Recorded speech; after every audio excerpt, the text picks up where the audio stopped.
último dia 30, um adolescente de 13 anos da Candangolândia desapareceu de casa. O garoto foi encontrado 3 dias depois numa cidade de Minas Gerais. Segundo a polícia, ele foi aliciado por traficantes por meio do Facebook. Para falar sobre os cuidados que os pais devem ter para evitar casos como esse, nós convidamos o professor da UNB, Frederico Henrique Viegas, e o psicanalista Rodrigo Macedo. Muito boa tarde, obrigada pela presença de vocês. Frederico, rede social é lugar de criança? Não, definitivamente não é lugar de criança estar na rede social. Muito perigo, muito perigoso. Os pais devem ficar atentos a isso aí, né? As redes sociais, como todo uso da internet, é uma coisa aberta. Então, qualquer coisa entra por ali. Então, os pais têm que ter um monitoramento, tá? Dentro do possível, tentar filtrar aquilo que as crianças podem ou não podem. Muitos tá? pais inscrevem, inclusive, os filhos mentindo a idade, né? Porque 18 anos, uma criança não tem, claro. Aí inscreve, ajuda a inscrever e coloca a idade ali, né? Mas aí, também o pai deixa de estar na rede e vai se colocar dentro do Código Penal, né? É verdade. Agora, Rodrigo, como é que os pais devem lidar com essa situação? Natália, infelizmente não tem uma receita. Se tratando de educação de filhos, né, um ambiente saudável, um lar afetivo com uma imposição de limites tranquila, né, sem ansiedade, sem exagero. E principalmente pensando que a internet ainda é um mundo sem lei, né? E que nenhuma vigilância dos pais vai garantir, né, que os filhos não vão procurar coisas erradas ou se envolver em coisas perigosas. Então, é como os pais conseguem passar essa segurança, essa confiança, essa abertura, que vai garantir que os filhos mesmos se controlem, né? Essa autocoerção deles que é mais eficiente. Todo pai quer uma receita, né? Assim, automático. O que a gente deve fazer? Mas a gente entende que não existe uma coisa assim certa que fale, você vai fazer isso, isso e isso. Mas os pais, por exemplo, eles podem invadir a privacidade dos filhos, porque a gente sabe que os filhos, se não fizerem ali, vão fazer em outro lugar também, né?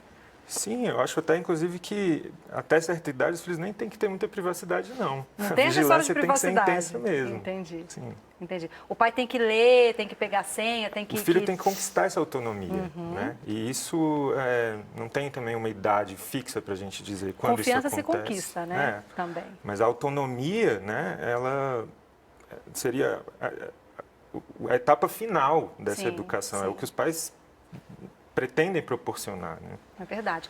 Agora, Frederico, como é que a gente enquadra essas pessoas que assediam dessa forma? Você vê, existe uma lei para isso, mas a pessoa foi presa lá em São Paulo, não sei, foi Londrina, não sei, a pessoa que aliciou foi presa. Mas, assim, existe uma lei que enquadre, assim, certinha sobre coisas da internet? Não. A internet tem uma legislação muito difícil, porque a internet, ela se movimenta muito rápido. Tá? As coisas passam a surgir num intervalo de tempo muito pequeno. E as leis que nós temos, tá? Por um lado, em relação à informática, são bastante incipientes, Marco Civil da internet, tá? A chamada Lei Carolina Dickmann. Tá? Mas essas condutas, quando a pessoa é flagrada nessa conduta contrária ao direito, é uma conduta penalmente, tá? Relevante. Então, você, usualmente, ou você enquadra no Código Penal ou numa lei penal que já existe.